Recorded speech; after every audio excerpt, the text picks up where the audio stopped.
we're youth ambassadors from Attentive, Kat And Mehtaab. and we're back with the public and the police, and we're joined by two Bedfordshire police officers, Liz and Kate. And by the way, we are here every first Tuesday of the month between 8 and 9 p.m. So firstly, we're going to just start by introducing Kate and Liz. So first, Kate, can you just tell us a bit about your role in Bedfordshire Police? So over to you. Yeah, hi, thanks for having us. My name's Katie Dounias. I'm a Detective Chief Inspector with Bedfordshire Police. I work in the Community Policing Department, and my role is to try and raise awareness and improve our response from the front line against serious organised crime. So making sure, serious organised crime is felt most heavily within our communities. So it's really important that our frontline officers, the officers that are out there every day, recognise what serious organised crime is, how it manifests itself, the impact that it has on our communities, etc. So that's my role. And Liz, can we just go into you? All together. Hi, good evening. I'm Liz Spurling. I am currently a Detective Inspector with Bedfordshire Police, and I work under Katie. The area I'm most passionate about and involved in is tackling serious and organised crime within a community context, and mainly through education and working with partners and our community to understand what serious and organised crime is and how it affects the community, how we can have signs to spot, and how we can protect our friends and family from being drawn into or exploited by serious and organised crime. Okay, thank you for that. So the topic of today's show is child criminal exploitation. So can both of you just explain to us what that is, please? Okay, so he's going to go first. So child criminal exploitation is really when children are used by others to perform criminal acts, and they are exploited. They don't know what they're doing. They are doing it for the benefit of others. And usually it has quite severe consequences for those individuals as well, that they don't necessarily understand straight away until it's too late. Liz, I'm going to ask you for your explanation as well. So I think the media is quite quick to talk about county lines, which is if you've not heard of that terminology before, it's gangs using young people to transport and sell drugs or weapons. And as Katie quite rightly says, some individuals don't know what it is that they're doing, or are suddenly drawn into it to such an extent that they cannot actually get their way back out of it. So it is exploitation, and it's exploiting those most vulnerable sometimes within our community for their own gain, which is to either make profit from those drugs or to use those weapons in criminal offences. And I think, I was just going to say, so I think county lines is the most common form of child criminal exploitation, but it should be recognised that children can be exploited in the form of pickpocketing, shoplifting, various different types of crime, but certainly I think the one that is, really damaging is county lines. I was speaking with Mehtaab earlier, and we were quite shocked to know that there was actually quite a lot. I think we both didn't have quite a full extent of what child criminal exploitation was. So we both agree this would be a very interesting subject today, because it's a very wide subject. It covers more than just gangs. As you said, it can even be I didn't even know it could be shoplifting too. Are there certain children who are more likely to be exploited in this way? That's a really good question to ask, actually, because traditionally people used to think it was children who were neglected or maybe formed part of other care systems. We're not seeing that anymore. These organisations are really keen to exploit anyone. So, for example, we have seen within Bedfordshire Police texts go out to children who have been involved, or young adults being involved in county lines, saying make sure when you get home tonight you do your homework, because we don't want your parent or your guardian to notice anything different about you. So these gangs, these criminal enterprises, are running themselves like a business, and they will do whatever it takes to ensure that individual is not picked up by the police. Wow. So we're looking at females being more drawn into this kind of work because they're less likely maybe traditionally to be stopped and searched by the police officers in the community. But then also females are then more vulnerable to other forms of exploitation, which I think we may cover later on.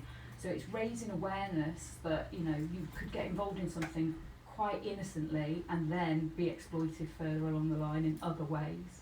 So it pretty much could just be anyone. Yes. So it's like sort of the way it works, because I'm trying to gain a better understanding of how this whole thing sort of plays out. So an organised sort of gang, or was it county lines, did you say? Yeah, that's one type, yeah. Yeah, so they'd sort of target a child or a group of children, and then they sort of reel them into helping them out with what they're doing. Is that how it works then? Yeah, that's actually, you made me think of a really good example, I hope. So Snapchat's currently being used to sort of say, oh, can you do me a favour, can you just run this package to such and such, okay? So it could be, could you come and help me and take this package to somewhere local, it might be 5 minutes down the road because I'm really busy, and you go, yeah, of course Liz, I'll do it for you. And then on the way, you don't know what's in that package, but 9 times out of 10 it's going to be drugs or a weapon or something that you know, stolen property, whatever. That item could be taken from you by a member of that gang, and then you're in debt bondage. You now owe me that equivalent amount of drugs or whatever, so then I get you then working for me for free. The other option is, again, you could be approached on Snapchat, can you just take this somewhere for me, I'll buy you some new trainers, or I'll give you 20 quid or whatever. And people are drawn into it because they want to make that money, and it seems like an easy way to make money. It may be, but it's not a safe way to make money, and we just want to share that knowledge. I know we talked very briefly before about knowledge is really important because that's how you can keep your friends and your family safe. So we want to share these things with people so that people recognise that for what it is. There's a really good app that I'd like to promote called Tap Out, and that's an opportunity. It's not made by the police, it's independent, and on there gives you different stories and scenarios that can talk about different forms of exploitation and abuse. And equally on there is a one-to-one chat, so if any young person, young adult is concerned about anything that's happening to them, they can seek advice anonymously via that and get some free independent guidance. I think that app sounds amazing, like definitely, because you know everything stays anonymous. But that example that you gave, it sounds like that child who was exploited sort of, it's possible that they know the person who's doing the exploiting, so it definitely sounds like that child could, their kindness could be taken advantage of. Do you see that quite often? Yes, peers recruiting peers, they call it, which is like, oh, come on, mate, why aren't you doing it for me? Or whatever the expression is that young people would use. And that's really hard, isn't it, when it's a group of you all and you're all together. How do you have the resilience to say, no, I don't want to get involved in that? And how do you do it in a way that doesn't cause friction within your peer group? There's a lot of grooming as well, so you know, before that initial can you take a package for me, there might be a period of grooming where, I mean, and it could be something as simple as a child is watching a certain type of music video on social media and they click like, and then the people behind that video will see that that child has clicked like, and then they will contact them via social media, and slowly they start to build up a relationship. And you know, buying gifts and trainers and having some money, mobile phones, etc. These children then feel that they are part of a group, part of a friendship group, and they begin to trust, you know, these people that actually ultimately are going to exploit them. And then you get the situation where it's, can you take a package for me, and then they're robbed of that package or whatever it might be, and all of a sudden they are in that debt bondage. And it's too late then. They're kind of trapped in that cycle. They're with people that they thought they trusted, they did trust, that they thought would look out for them, and all of a sudden they've turned on them. But where do they go now? And and being involved in violence, and you know, as a form of sort of getting into, you know, to that gang, a form of initiation or whatever it might be, committing minor crime, so that they're almost they daren't come out of it because family might find out, or they'll get in trouble, or you know, so there's lots of grooming that goes and on. Some Threats, really horrible threats that sit around this. So threats to mums, sisters, family members. It can feel like a really lonely place if you're trying to navigate your way out of that. And I'd like to make an plea to anyone that's listening that we will hear you at Bedfordshire Police. We have trained specialists in this and we are there and ready to support you. If you don't feel comfortable coming direct to us, there's Crime Stoppers, there are, like that app that I talked about, there are other avenues. And also we kind of want to appeal to people as well to sort of look out for your friends, look out for the signs to spot, which you've talked, I think, about some already. What ones are you aware of? Well, I was looking on the website and I was saying earlier, like, the website's actually very helpful. Like, all you have to do is look up child criminal exploitation in Bedfordshire and it literally comes up. And what I liked is there's a video, because I'm very good with cartoons and stuff, so, and it was basically saying, like, you know, some of the language, like, oh, I'm going out to conch, I'm going out country and all of this. And, like, you kind of think, oh, like, they're just, like, going out of town, like, and, like, I didn't think it was that deep, to be honest. But, like, what you were saying before, like, it seems like the people who are kind of recruiting these young people, they're getting a bit smart with it, like, saying, oh, you know, do your homework. That's, like, very calculated in a way, like, you know, thinking about the parents. So, like, would you say these kind of signs, like, are these still the ones, or, like, is it becoming harder? Oh, we're trying our best to make sure that we're one step ahead of these individuals, and that's why we're here sharing this information. The way that I would say you can keep an eye out for friends or family is to notice things about, so if your friend comes home or, you know, comes up to you and has got a new mobile phone, or gifts that they're not really explaining, or have got like a new partner that they're reluctant for you to meet, kind of start thinking, who is this person, what is their relationship, and is this a healthy relationship? And we all talk about what healthy relationships look like, but equally relationships with older people that you've not necessarily seen them with before, maybe going a little bit missing, you know, you can't get hold of them for a little while and they're not really clear about where they've been, or they turn up to see you and their clothes smell of either alcohol or drugs, and we all know what those kind of strong smells are like. You know, ask those questions, be a protective friend to your friends or your siblings. Also, if anyone's got an unexplained injuries, that's a really big one. Some of these gangs force young people to hide drugs on their person and in their person, so that can lead to complications as well. So be mindful if anyone sort of mentions anything around those kind of lines. And then you talked about some of the slang terms which people use. Now, I'm too old to kind of say this in any kind of effective way, but you know, we talk about terms like going cunch or trap house, and they're referring to places where people can, you know, buy drugs, take drugs, or sell drugs from. You may have heard the term plugging, which is actually, I don't like to use it, I think it desensitizes what the reality of that is, which means someone inserting drugs to a body orifice to be able to conceal them and hide them and transport those drugs from one place to another. So again, I appeal to people who are buying drugs, think about the fact that a child may have been exploited to transport those particular items from one place to another, and that would hopefully change people's mindset around recreational drugs and where they obtain those things from.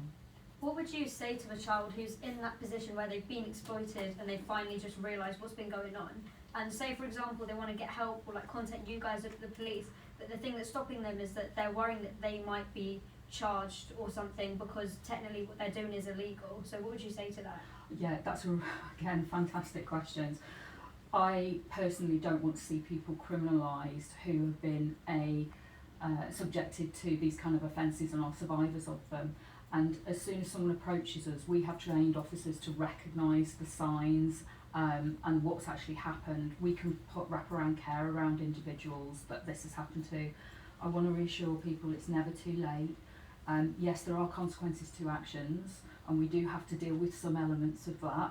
It's not a get out of jail free card, let me be honest, but we need to support people that have been abused. And the reality is, if you're in this environment, you will not see yourself as somebody who is being exploited. You will not identify as, and I don't like this word, but as a victim, because you're doing this is with your mates, so that's not always the case. So again, if you're trying to help a friend, that might mean that you need to have a conversation with a trusted adult, or have a look at maybe the BAVEX website, that's BAVEX, which has some of those signs to spot, and also has some charity agencies you can contact if you're not comfortable or ready to come directly to the police, which I appreciate not everyone is, but if you are, please know you'll be heard and we will deal with that appropriately and look to safeguard, which means look after that person as best we can and take them out of that harm situation. Yeah, I definitely think that's really comforting to hear, especially for people who are going through something as big as what we're talking about right now. I've got a question though about the people who put these children in situations like that. So do you have any sort of idea as to the sort of things that go through their heads? I think they see young people as a commodity, i.e. they're disposable. They use a terminology called BIC. Now a BIC, I'm a little bit older than some of my colleagues in the room here. A BIC to me is a disposable pen or razor, Yeah. and they're calling people BICs because that means they're throwaway. They can replace, if the police come out and take drugs off them, they can actually and take a child, out of that, or a young person out of that situation. They find it easier to replace the young person than they will the drugs, because they just keep recruiting people over and over again. And the fact that they are referring to people as BICs shows that they have no respect for, this isn't a family, this isn't a sense of belonging, this is abuse.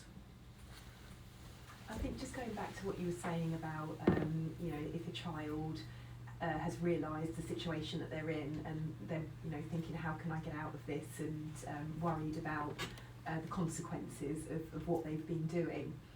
I think the first thing to remember is that we're talking about children, and children, we have to think about capacity and whether they truly can make those decisions to commit criminal acts. So that is something that the police would take into account, very, very seriously. And there's also a defence under the Modern Slavery Act. So if somebody is being exploited, and this isn't just for children, but if somebody is being exploited, they are treated as a victim rather than a criminal.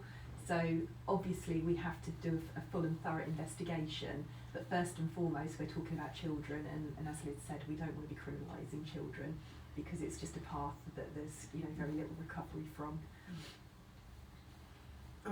Would you say that there is a lot of information about this within schools? Because I'm getting the idea that this is children of school age, like high school age. So because I'm thinking obviously back in my school day I never heard anything about this, but I'm thinking maybe the police were getting more clued up about it back then. So I'm thinking are you now going into schools and telling them about this? I've delivered a few presentations to young adults around this, and it's our aim, especially part of a project we've been working on called Dallo Cares, to share this knowledge. Now I've done webinars to parents, but getting into schools is really important, and we would welcome any schools that are listening and interested in learning more about this with pupils to get in touch, and we will happily deliver it. I'm also looking at going into 2 schools currently where we'll deliver the presentation, which is what serious and organised crime is, its links to all those other types of crimes, of which child exploitation is one of them, so that young people understand shoplifting is linked to this. It's also linked to serious acquisitive crime, which is stealing of cars and things like that. So our youth understand the bigger picture straight away and know how to keep their friends and family safe. Have you seen an increase in the amount of exploitation within children during recent years, or do you think it's stayed a continuous sort of flatline? So COVID had an effect, and less people were out, so grooming was occurring more online. I think we're more aware of it now, and more is reported to us, which is a good thing, so that's always going to make the figures go higher. I think by some of the measures that we're putting in place now, we can hopefully stop this in its tracks. I think also when we talk about these gangs, that there is a difference between an organised crime group and a gang, and we tend to talk about gangs running county lines, but actually they're pretty organised and they're quite sophisticated, and what they have is a business model. And they're learning all the time and they're becoming more and more sophisticated. So although I think the terminology county lines is perhaps more recently widely known, it's been going on for years and years and years, and so I think the exploitation has been going on for years and years as well, but we're becoming more aware of it and dealing with it. And you mentioned, obviously children and high school age. Sadly, these could be children in primary school. There are, children as young as 11, 9 is the youngest one I've heard of. No. Yeah, Wow. so That's not in So, like- Bedfordshire, but if it's in the UK, it can come to us. and it could be, we may just not know about it. And the other thing I wanted to say, we were talking a little bit about the signs to spot, and we talked about friends looking out for friends, but also parents not to be afraid to be quite intrusive with their children. Check their bags, check their pockets, check that they're not coming home with a knife or lots of cash, and have these conversations with their children as well. That actually raises a good point. Another form of exploitation we're seeing that is kind of increasing is, can you hide this for me? And it may be a weapon in your bedroom. And unfortunately, that actually, if it's a gun or a knife, that raises some serious concerns, doesn't it? And people are doing it thinking they're being helpful to their friends, and actually you're not protecting them, you're making yourself vulnerable. And also that weapon is then more likely to be used against you than it is, anything else. Now, at the same point, I don't want to scare people. I want to reassure people that Bedfordshire is a safe place to live, work and visit, but we need to be mindful of this so that we can prevent it happening. I mean, I can only imagine how sort of hard-hitting this line of work is, especially that the sort of things that I imagine you both have to go through. So how do you both sort of deal with everything that you're sort of thrown at? I'm quite happy to answer Yeah, that. no, carry on, yeah. The police is really good. So anyone who's thinking about a career in the police and is concerned about how they might manage some of the psychological trauma that sits around this, we have what's called a TRIM process. And forgive me, I can't remember exactly what it stands for. Katie might be able to help me out. But it's a way of going and talking to people and then debriefing what's happened. And then we have employee support programs that we can signpost ourselves to anonymously to get help. I freely admit I've seen things that I've had to speak to somebody about, and as a result of that, it makes me a better officer, it makes me more empathic, and it means I understand more when I go to help. And that's really important as part of our policing response to people that come to us. So the support's there for us, and I actually think it makes you a better officer if you access it. And I think knowing that ultimately what you're doing is helping vulnerable people, vulnerable children, vulnerable adults, being the voice for them when they don't feel they can speak out. It's really, really rewarding when you can, save somebody's life or, really help them. And, maybe some of those people that are doing the exploiting, get them put behind bars and, prevent them from hurting other people as well. Do you see that a lot of people actually do come forward? Because if it's children as young as 9, primary school age, I wouldn't even have thought of them being that young. What would you say even to their peers at that young age? How would they be able to come forward? Could they tell their teachers? Can they go to a parent? Because I didn't even know that it was that young. Yeah, and this is where you're right. Trusted adults, teachers, parents, relatives, but also all our agencies, all partner agencies, all the community has a duty to look after each other. So if you see a child that is 8 or 9 and you're thinking that child should be in school, there are certain you can call certain agencies. By all means, call us. We can come and check that everything's okay for that child, and make sure that they are being looked after in the way that they should be, and give support to the families if they need it. So it is everyone's responsibility to tackle serious and organised crime and exploitation. And I think it's really important that we do that together. Yeah, absolutely, because I think, when we're talking about younger children, and sometimes, they're not necessarily so young, but they could be vulnerable in many different ways and don't necessarily realise what is happening to them. So it's really important that we raise awareness, there's signs to spot, etc., so that everybody can be looking out for these children. And, like I said before, be the voice that they can't be at that particular time. And, sometimes at that particular time in their life, they might not thank us for it, but I'm pretty sure that, you know, when realisation starts to hit, that they'd be very, very grateful for some intervention support. Yeah, you mentioned that a lot of children don't actually understand what's going on. I think one of you mentioned that asking someone to hide a weapon for you is a form of child exploitation. I didn't even know that. I mean, in my own personal life too, I've heard of experiences where people have been asked to do those sorts of things, but I didn't actually have any idea that that was as serious as the topic that we're talking about today.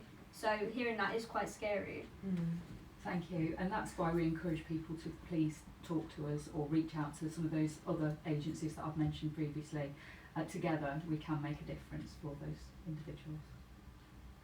So we're going to be shortly going through to a break. So this is the public and the police. We are youth ambassadors from Attentive, Kat and Mehtaab. And remember that we are here every first Tuesday of the month, and join us again shortly after this short break.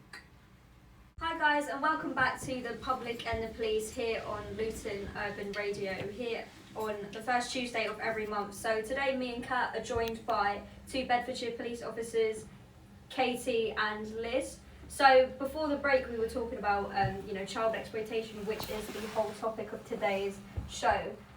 One thing that me and Kat thought would be quite interesting to talk about was how mainly girls in particular can sort of get into county lines and this sort of thing that we're talking about right now. Yeah. So we have seen, unfortunately, an increase in the number of girls getting involved in gangs, and this could be as simple as being involved in the same kind of activities as the boys, drug running, hiding weapons, etc. But unfortunately, the other side of, or in addition to that, is the sexual exploitation that can also come with it. So, obviously, this can happen to both young boys and young girls, but obviously the girls are more vulnerable to the sexual exploitation. And, the gangs, as Liz was saying earlier, they don't have any respect or just general feeling for the children that they're exploiting, and it's the same with the girls as it is with the boys. That they're just an object. They're just there to satisfy their needs, basically, whether that be sexual or through the business of the drug running, etc. They're just used, and it's really worrying. And again, it's something that we need to raise awareness of.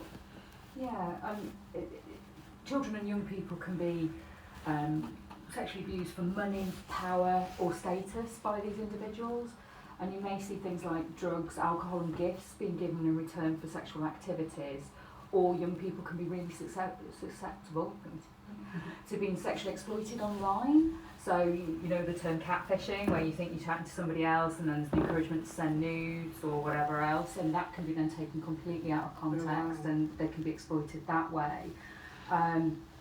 So it is a problem, and I would encourage parents to be equally involved in those open and honest conversations, which can be uncomfortable because we're talking about, personal behaviour, aren't we? And it can be uncomfortable for a parent to discuss that with a child.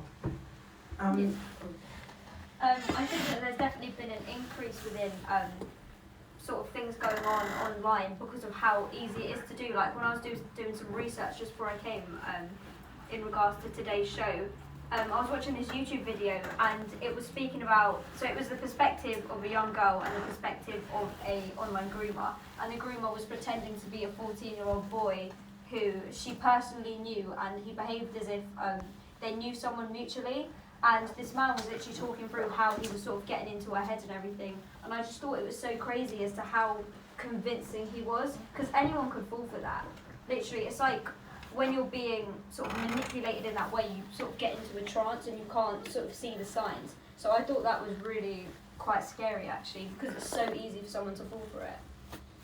I think any form of social media, it's really difficult to know exactly who it is that you're talking to, and absolutely, and that could be gang related, it could be county line related, it could be nothing to do with it. You just never know who you are talking to, and so sending pictures is so dangerous, and even you know, in relationships, when young women think that they're in a loving relationship, you know, with a boyfriend who's asking them to send them, you know, pictures of themselves, maybe naked, or you know, even just some content, as in, you know, sexual messages, can be used in ways that are, you know, really awful. You know, it's blackmail, really. So we're talking about sexting, and these tactics can then be the trigger to, you know, those young girls or boys, whoever it may be, ending up doing other things because they don't want their family to find out that they've sent a picture, or they don't want their friends to see the picture that they've sent to, you know, their supposed boyfriend.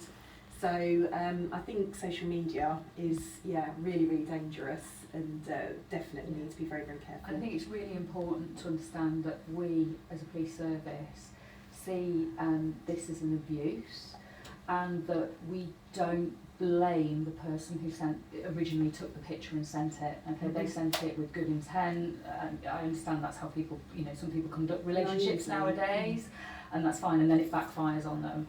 So again, I don't encourage the community as well to be supportive of that individual when they report these offences, and not to shame the individual. They've done nothing wrong. It's somebody who's taken that image and abused it by sending it forward, or using it to, as Katie says, blackmail or coerce someone to do something they don't want to do. And they've probably been manipulated and groomed in the first place to send that message. So, you know, again, we're talking about people not really making truly informed decisions when, you know, again, you know, these are children that we're talking about ultimately. And I know we've referred to females, but this is happening to young males as well. Anybody can be targeted for this kind of offence, so we ask for everyone to have that awareness when they're using those digital spaces or sending messages out. And I think it's really nice how you both mentioned that it's not the victim's fault, because I think there definitely can be a lot of victim blaming. I feel like a lot of the victims would sort of naturally blame themselves as well, like they don't need someone else to tell them, because I think naturally they just feel like that. So I think you guys stating that it's not their fault would definitely help people sort of speak out. But one thing that sort of stood out to me was how calculated these people are. The way you're talking about it, like their tactics and everything, I think it's, I don't know, I just sort of wonder how someone gets into a position like that where they can think so sort of cleverly like that. That's a good question, and it's not one that I can 100% answer because there's a lot of psychology behind it. But what I would say, if anybody recognises themselves as carrying out some of these behaviours, some of this controlling behaviour, some of this trying to get you know, these kind of images, and they're looking to do that and they want to stop, equally they can reach out for help as well on some of those websites that I've already mentioned, because we want to support people in recovery and prevent offences as well, and sometimes that means helping people that realise they've done something wrong and helping them rectify that. Does that make sense? And also, you know, I don't think it would be uncommon, and again, I couldn't put any statistics on it, but a number of these people have probably been victims at some point themselves. And, you know, I mean, if we, you know, take an extreme example of a 9-year-old who is exploited from the age of 9 through, you know, up to adulthood, that's all they've known. It's, you can see how either, you know, be the offender or be the victim, and, you know, to try and pull yourself out of being the one that's being exploited. It's not right, but you can see how it could happen if that's all somebody's known for, you know, the majority of their life, really. So at what point does the police stop seeing that person who's been exploited as the victim? So obviously we know as a child, you know, they were a victim because of everything that they were going through. They weren't old enough to understand what was happening. But then what age do the police and everyone then say, okay, we're blaming you now for your actions and behaviour? Yeah, that's a good point, and age has got something to do with it, but also the type of offence. So there's some offences that you can't have a defence for. So for example, murder, that would be one. And you know, there's kind of that point of where we all have that idea of what's right or wrong, and somebody can make you do something, but then that's that kind of cut-off point. In terms of age, Katie? I don't think you can ever really put an age on it. I mean, somebody's a child under the age of 18, technically, to, you know, to the letter of the law, but I think you just have to take each individual case on its own merits and its, you know, its own circumstances, because it could be different for absolutely everybody. And I think sometimes, I'm not saying that it's easy, but it is our job to, you know, do those thorough and professional investigations to make sure that we are looking at all the circumstances and trying to understand what is in a person's background and what might make them do something, to make those judgments and those decisions. It just sounds like a very like corrupt, just whole society. I don't know what to call it. Just because like even before, it just sounds like a very like big fish eats little fish. Like, you know, if you're not, and it like in that sense, like if you have been being exploited since like such a young age, like if you're at the top, naturally you're not gonna want to fall back down to the bottom. But also just talking about like influence, would you say social media is a big influence on young children's minds? Because, and like also maybe like young primary school children having access to, you know, certain web pages where, or even certain music, I think you mentioned earlier, because a lot of music today is about money, drugs, all of this. So it's this kind of corrupting young people's mind to like an extent where it's like, I don't know, is it the people? Yeah, I back in the midst of time, I listened to other music, and I listen to it now, and I have a different interpretation of those lyrics than what I did when I was 11 or 12. And I think there's a lot of people that listen to music and don't really listen to what those lyrics are, or even understand some of the slang terms that are used. So is it corruption? I think it could be for some individuals, but not necessarily for all. But I think understanding why an individual's drawn to that music and understanding what they find interesting and compelling about it, and having that conversation with them about what that music means to them, could be really impactful into understanding how they could be coerced or exploited in some way as a result of being involved in that scene potentially. I think the thing is as well, we were just speaking about this actually in the break, it's becoming so natural and so normal. Because I remember when I was younger, I was so sort of sheltered from all of this, like drugs, like alcohol, like everything. I was never like put in the middle of it. Primary school. Primary school, no idea. I mean, for me as well, high school, I had no idea. I'd know of the odd few people who would, you know, do drugs or whatever, but even that for me was like a huge deal. But with a lot of younger people who I speak to today, like in high school, it's like things like this, what we're talking about, is normal. Having to hide a weapon or having to hide drugs or something for someone is literally normal. Seeing a 9-year-old child, and this, someone I know personally has told me this, they saw a 9-year-old child who was dealing the drugs that someone they knew was getting off of them, like from the people that they knew. And for me to hear that was absolutely shocking. Like I genuinely couldn't believe it. Yeah, it's why we as a police service want to work with our communities to actually protect people, and that's the purpose why we're here today, to talk about this, to raise awareness, to get into the schools, to talk about those kind of links, and also, you know, sort of bullying as well, and how that can then lead to some of these other forms of exploitation. It's we need to tackle it as a society as a whole, really, and it is concerning. We are doing our utmost here in Bedfordshire to tackle it, and we've got some really good programmes of work which I know Kate you can talk about in more detail, where we are effecting real change. But our biggest plea is out to yourselves, the community, parents, young adults and children, to keep an eye out for each other, and to explain, you know, if you do that, this is the risks of what might happen to you. So if you hide that weapon, next thing you know, you're then drawn into other things. Well, if you don't do this for me, I'm going to tell your mum that you had this in your room, and so on and so forth. Or I've got these pictures of you, and I'm going to share it around all your Snapchat contacts or whoever else. We need your help to keep people safe. It's a culture, and it's not something that we can piece our way out of. We have to, you know, like you said, we have to work together. All agencies, all charities, communities, residents, parents, youth. You know, it's, you know, you say that it's becoming normal, and that's really sad. It shouldn't be normal, and children should be allowed to be children, and not have these pressures and these concerns. And you know, when you look at the root causes, of why children might go into gangs, why they might get involved, in exploitation. You're looking potentially at some, really vulnerable. It can happen to anybody, and these children might not appear to be extremely vulnerable, in certain senses of the word, but they're probably looking for some kind of belonging, some kind of membership to a group, friendship, and of course money. If they can earn some quick money, then that's going to be a lure to them. And that's why we have to look at the way we are bringing our children up, the way that we are parenting them, the way that they are being educated, looking out for everybody, trying to build this sense of community and just this sense of belonging within a community, rather than looking elsewhere to find what they may be missing.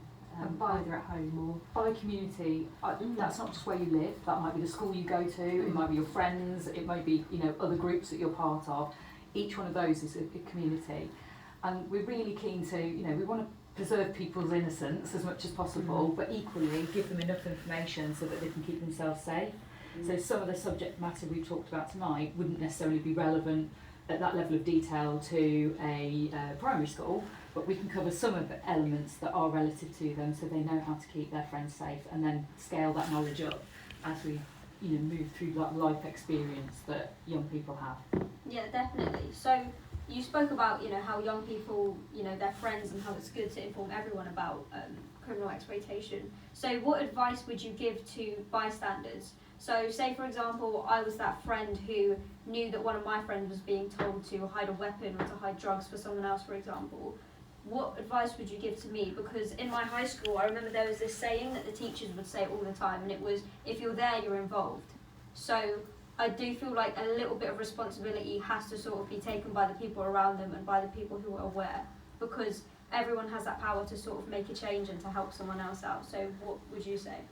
I love that. I think by the fact that you're involved, yes and no. I think you've got a duty of care to protect that person and say something.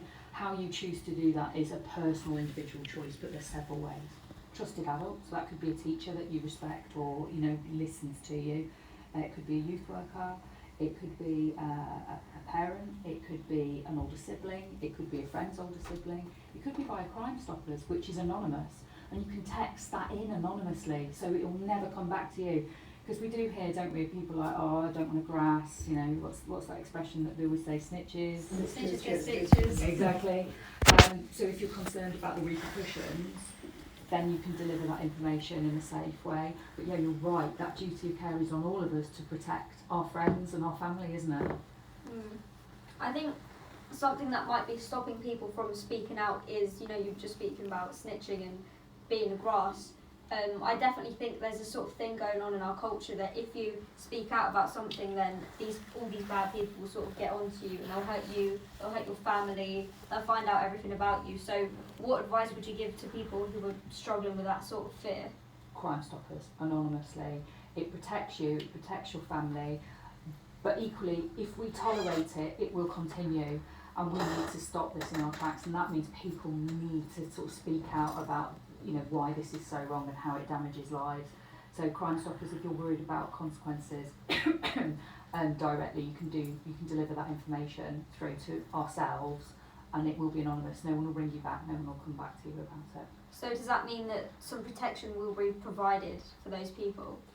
Well, we wouldn't be able to tell that you were the person that told us. Now, if you need protection or you need help because you're concerned, then we need to have a separate conversation. You would need to come to us about that.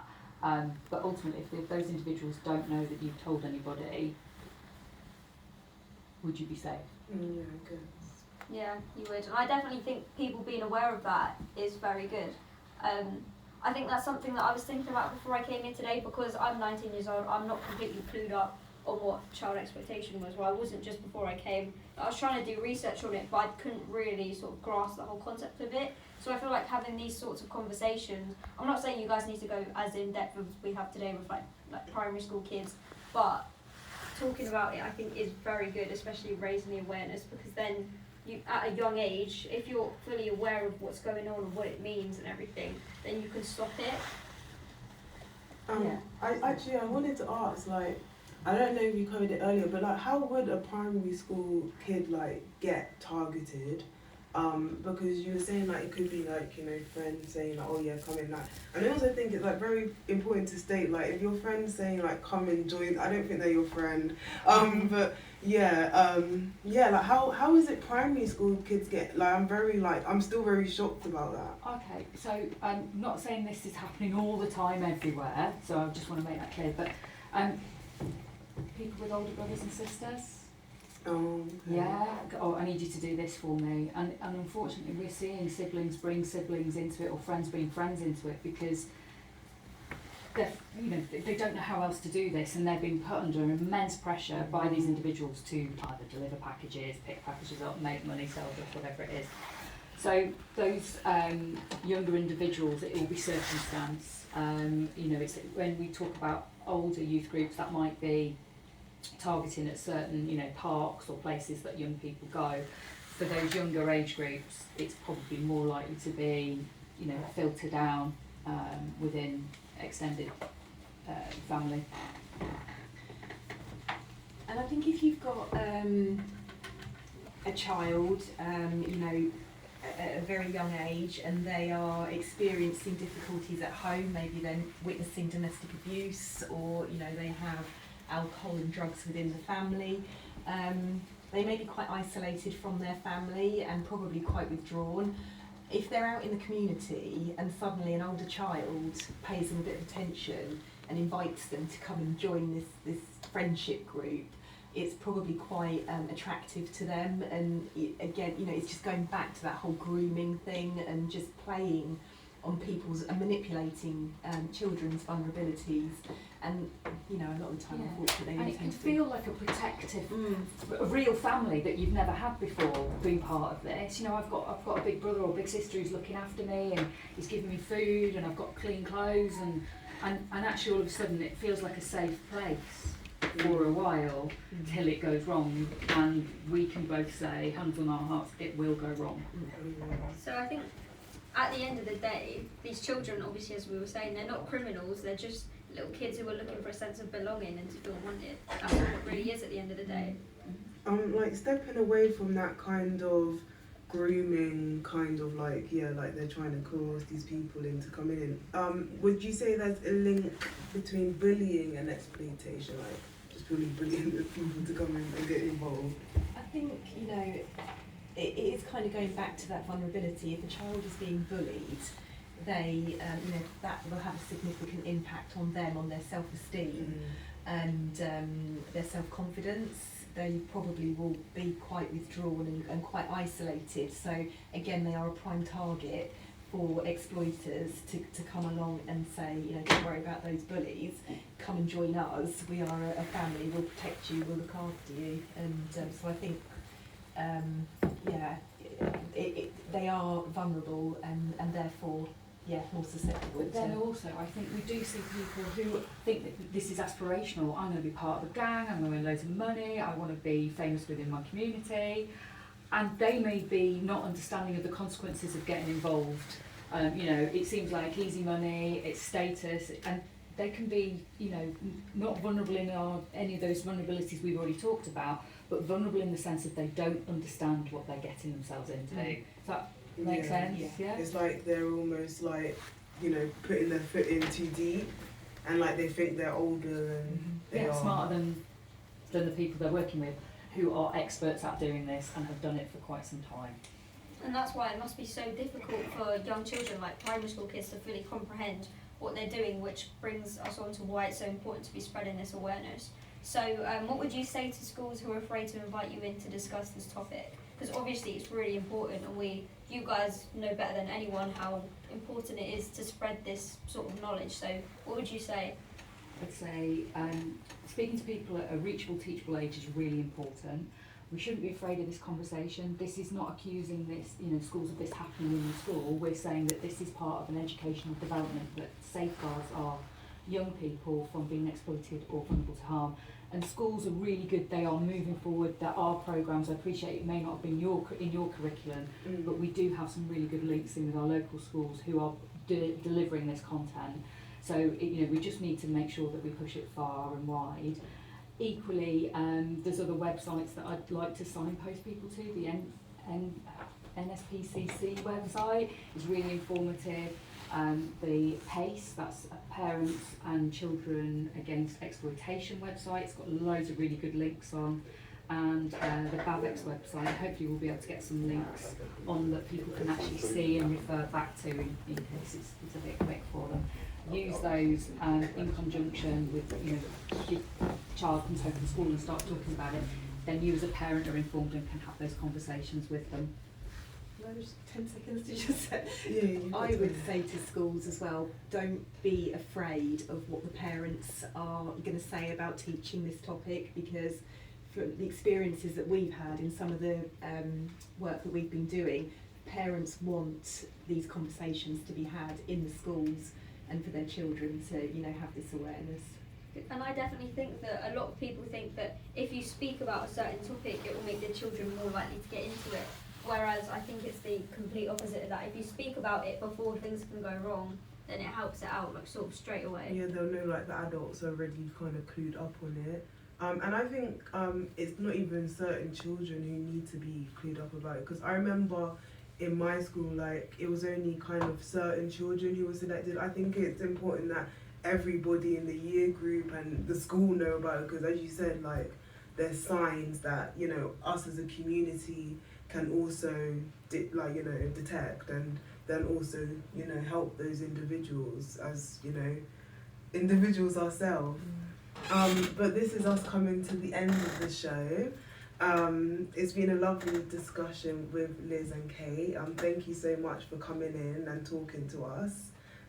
I think we've definitely learned a lot. Yeah, genuinely. I think coming into this conversation, I was saying just before I came that I'm kind of happy I'm not too clued up on this topic, because it means I can learn more. The questions that we're going to be asking are a lot more genuine. So genuinely, thank you both for coming in and talking so openly, like how you have today. Thank you. It's been a privilege to be able to come in. Thank you for inviting us. So this is The Public and the Police with Youth Ambassadors from Attentive Kat And Mehtaab. And remember, we are on every first Tuesday of every month at 8 to 9 on LUR Radio, Luton Urban Radio. And please join us next time for our next discussion with the police.